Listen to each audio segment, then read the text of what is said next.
Hai. Kayak biasa di channel ini kita akan bahas buku ya, kebanyakan sih novel, untuk kita pelajari semua unsur-unsurnya ya kan, sebagai bahan kita belajar sebagai penulis pemula ya teman-teman. Semua bagian yang kita highlight dalam bedah buku kali ini akan dirangkum di dalam tips and trick, jadi pastikan teman-teman tonton sampai habis. Ya, buku kali ini judulnya adalah Rebirth to be Immortal King ya. Nah, ini judulnya mungkin kalau to be-nya misalnya dalam penulisannya to be ini bisa jadi huruf kecil aja ya teman-teman ya, kayak pedoman penulisan judul gitu kan.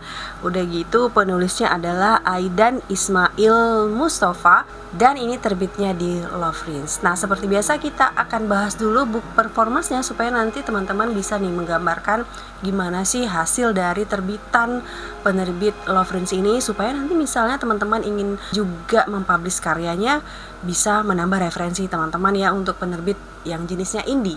Nah, ini bisa teman-teman langsung lihat di sini covernya ini kalau dari genre ini genrenya adalah fantasi ya. Teman-teman bisa bayangkan mungkin ini sebenarnya sudah cukup baik, cuman bisa lebih diwawkan lagi ya kan, karena fantasi ini biasanya itu kalau bukunya itu jenisnya agak-agak rumit gitu ya covernya ya kan. Nah, tapi ini mungkin dia hanya ya bentuk-bentuk simpelnya lah gitu ya.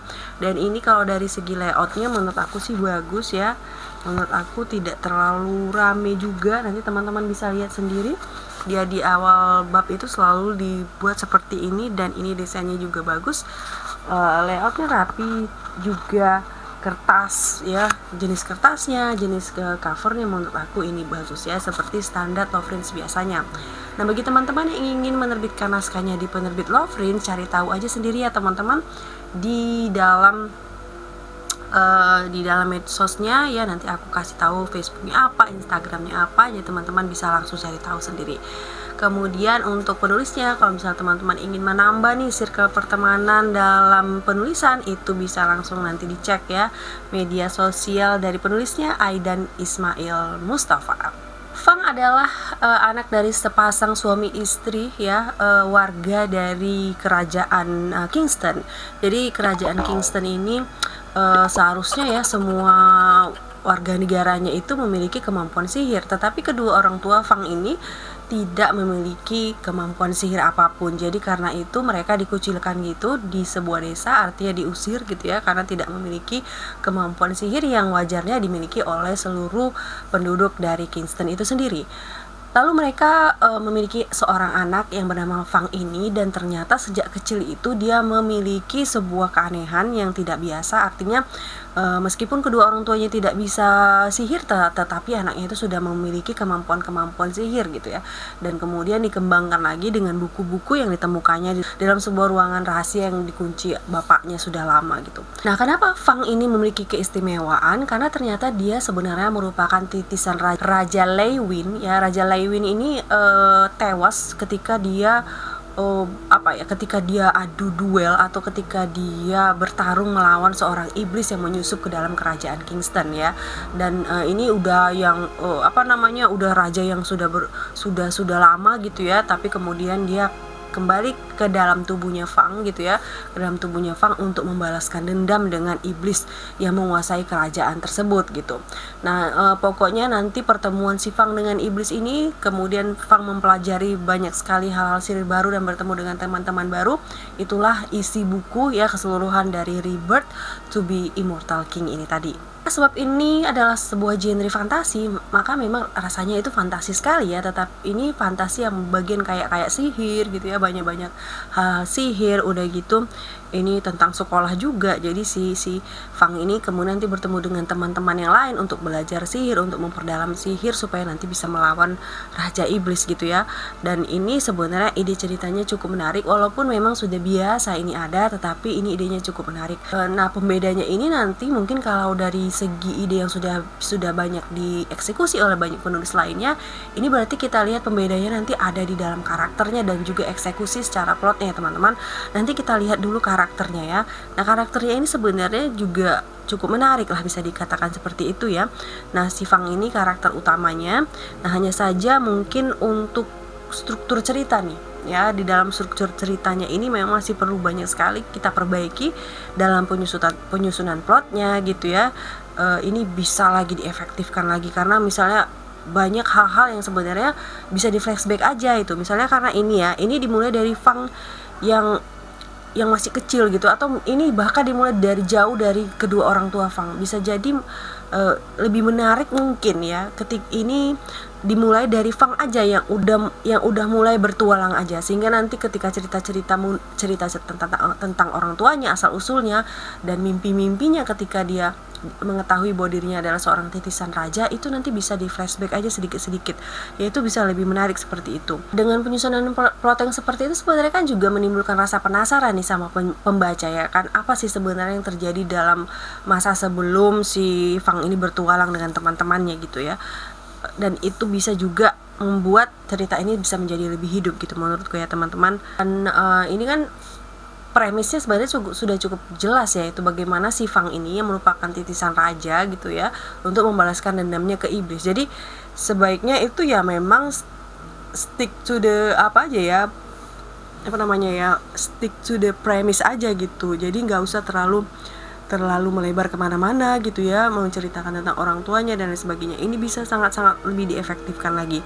Nah, apalagi di akhir-akhir itu ya, ini mungkin bisa pakai metode save the cat ya. Nanti mungkin kita akan bahas suatu waktu ya teman-teman. Kita akan bahas ini save the cat ya. Ini outline yang baru aku pelajari juga ya teman-teman. Nah, ini juga sangat-sangat bisa digunakan, outline ini bisa digunakan untuk berbagai jenis genre, apalagi yang fantasi ini.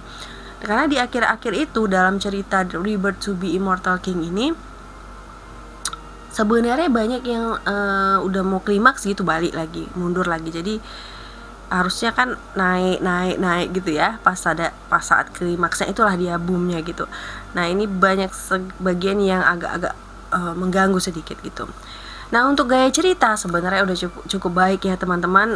Kalimatnya juga sangat mudah dipahami. Hanya saja mungkin lebih dilatih nih yang namanya teknik showingnya. Nanti bisa dipelajari teman-teman apa beda telling dan showing, karena di sini menurut aku lebih banyak telling. Nah, ini harus seimbang ya teman-teman dalam cerita, mana kita harus pertimbangkan mana yang sebaiknya di showing, mana yang sebaiknya di telling, karena ada beberapa bagian yang penting itu sebaiknya di showing. Supaya apa? Supaya lebih terasa sama pembacanya. Dan ada beberapa bagian yang hanya telling aja, itu mungkin bagian-bagian backstory yang mendukung cerita itu bisa dilakukan dengan telling.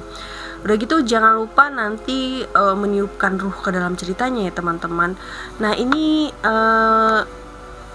aku sering temui ya, khususnya penulis fiksi yang pemula ya teman-teman. Tentu saja yang pemula, mereka itu hanya concern ke detail ceritanya, misalnya detail makhluk-makhluknya atau detail pakaian-pakaiannya gitu ya, tapi lupa untuk memastikan atau memberikan kita isi pikiran ya atau pendapat dari si karakter itu sendiri. Jadi kayak di buku Rebirth to be Immortal King ini kurang dinampakkan gitu ya, kurang dinampakkan pikiran, pendapat di dalam kepalanya. Padahal itu bisa meniupkan ruh cerita kita ya, pikiran-pikiran dari karakternya, bagaimana dia dalam hatinya gitu ya, memproses segala sesuatu yang terjadi dalam dirinya. Itu sangat penting untuk menjadi bagian dari ruh atau jiwa dari cerita kita. Karena kalau nggak ada seperti itu, nggak ada isi pikiran, nggak ada isi perasaan yang ditimbulkan dari karakternya ketika mengalami banyak sekali konflik-konflik, itu jadi ceritanya kayak hampa ya teman-teman. Jadi kayak hanya pajangan-pajangan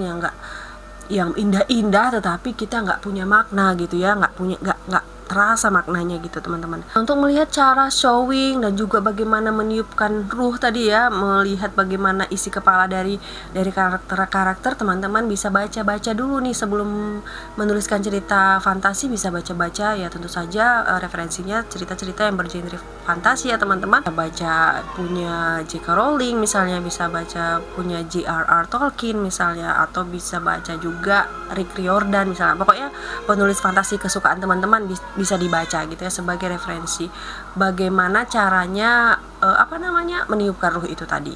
Untuk tata bahasa menurut aku banyak yang harus dipelajari lagi ya di dalam Rebirth to be Immortal King ini. Banyak sekali penggunaan di ini, padahal hal yang paling mendasar bagi kita seorang penulis. Kita harus tahu penggunaan dia, mana di sebagai kata depan ya untuk menunjukkan tempat gitu kan, mana di sebagai imbuhan kalimat pasif ya. Tentu saja kalau dia sebagai imbuhan dia pasti nempel sama kata kerjanya kan. Kalau dia menunjukkan tempat dia pasti dipisah gitu kan. Nah, ini masih banyak terjadi di sini kekeliruan gitu. Nah, kemudian ada penulisan partikel pun itu juga pun ada yang dipisah, ada yang disambung. Jadi kita harus mengerti itu teman-teman. Ada lagi misalnya yang harus kita menjadi sorotan yang paling utama di dalam buku ini adalah kalau point of view-nya orang ketiga gitu teman-teman, dan orang tua karakter kita ada ya.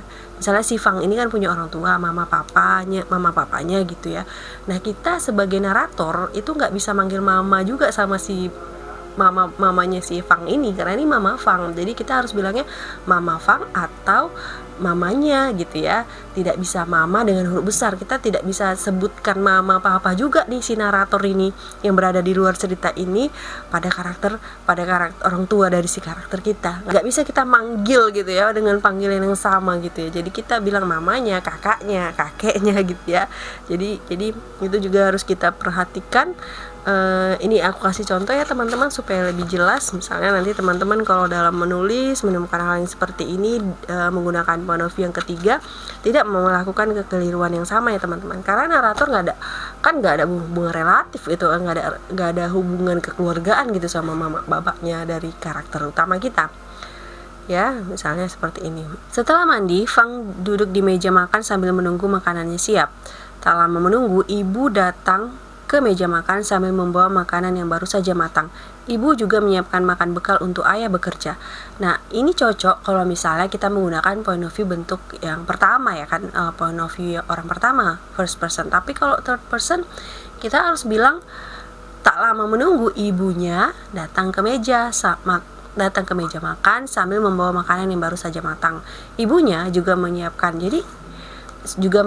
bekal untuk ayahnya bekerja. Jadi narator itu harus bilang ayahnya gitu, karena itu ayahnya si Fang, bukan ayahnya narator kan gitu ya. Jadi itu perlu dijadikan sesuatu hal yang penting untuk diperhatikan ya teman-teman.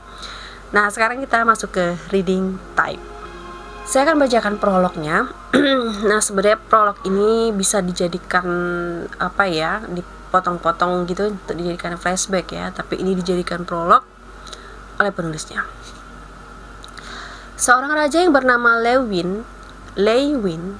Seorang raja yang bernama Lei-win mendapat kabar bahwa ada iblis yang menyusup ke kerajaan yang dipimpinnya. Raja Lei-win segera menyiapkan pasukan dan pergi untuk mencari iblis itu. Di tengah perjalanannya mencari iblis, tiba-tiba dia melihat sosok mirip yang dicari ada di balik tembok. Nah, tiba-tibanya itu teman-teman gak ada tanda penghubung ya, itu harus ada tanda penghubungnya dan rapat semua, gak ada spasi. Sontak raja itu menyiapkan panah sihir dan menembakkannya pada sosok tersebut. Raja Lei-win terkejut mendengar suara jeritan manusia. Nah, ini juga ada kesalahan dalam menulis koma itu ya, harusnya titik aja karena itu adalah jeritan manusia yang lain, bukan jeritan Raja Lei-win. Nah, Raja Lei-winnya itu bisa diturunkan ke bawah karena itu bukan dialog teks dari si Ark ini ya. Bergegas pemimpin kerajaan Winston. Oh, bukan Kingston ya teman-teman. Tadi aku salah semua berarti ya. Winston itu menghampiri. Dia melihat, catatanku apaan nih? Salah baca. Kingston itu merek flash disk ya. Itu menghampiri. Dia melihat ternyata sosok yang dikira iblis adalah orang tak bersalah. Kini orang itu sudah berlumuran darah dan tewas akibat panas sang raja. Akibat kejadian tersebut, Raja Lei-win kehilangan kepercayaan sebagian besar rakyat. Bahkan pasukan kerajaan pun mulai terpecah dua, antara yang masih percaya dan tidak lagi percaya padanya. Raja pemberani itu melanjutkan perjalanan untuk memusnahkan iblis yang telah membuat keonaran di kerajaannya. Tiba di batas luar kerajaannya, dia bertemu dengan Raja Iblis sesungguhnya. Sayangnya, pasukan yang dipimpinnya malah kocar-kacir karena sudah kehilangan kepercayaan pada Raja Lei-win. Akhirnya, pasukan berhasil ditundukkan oleh pasukan iblis. Ditundukkan hanya dua ya teman-teman, karena dia berasal dari kata dasar tunduk yang diberikan imbuhan di dan kan, sehingga ditundukkan. Jadi kannya harus tidak boleh hilang ya teman-teman. Tepat saat Raja Iblis menusuk Raja Lei-win di dadanya, dengan sisa tenaganya Raja Lei-win memisahkan dunia manusia dan dunia iblis. Aku akan bangkit kembali untuk membunuhmu, teriak Raja Pemberani itu kepada Raja Iblis yang terbahak melihat lawannya terkapar. Oke, jadi itu prolognya supaya bisa ada gambaran teman-teman bagaimana gaya cerita ya, gaya bahasa dari penulisnya ini. Nah, sekarang kita masuk ke tips and trick. Satu, yang paling penting tadi ya sudah kita bahas, untuk menuliskan kisah-kisah fantasi atau cerita-cerita aksi, jangan lupa teman-teman untuk tetap meniupkan ruh ya, berupa isi pikiran dari karakternya supaya bisa menghidupkan cerita kita ya. Jangan hanya sibuk dengan aksi tapi lupa untuk memperlihatkan bagaimana perasaan dan isi pikiran dari karakter-karakter kita. Yang kedua, sebaiknya apalagi cerita fantasi itu jangan lupa seimbangkan antara showing dan juga telling. Jangan kebanyakan telling karena itu akan membosankan ya teman-teman. Ya, di dalam cerita fantasi kita memang sangat-sangat sering terbujuk untuk melakukan telling. Karena apa? Karena mungkin kita merasa pembaca ini nggak tahu new universe ya, dunia baru yang lagi aku bikin ini nggak tahu, jadi harus aku jelaskan secara detail. Padahal cara menjelaskannya bisa sambil showing juga, nggak mesti hanya telling aja ya teman-teman. Nah, yang ketiga, susun plot sebaik mungkin jika teman-teman ingin membuat cerita itu lebih menarik ya. Banyak cara menyusun plot, bisa teman-teman nanti cari di internet. Nah, kalau teman-teman suka cerita tentang fantasi sihir seperti ini, bisa langsung dipesan bukunya di Loverians ya. Aku berterima kasih banyak nih kepada Loverians. Mohon maaf jika ada kesalahan dalam review.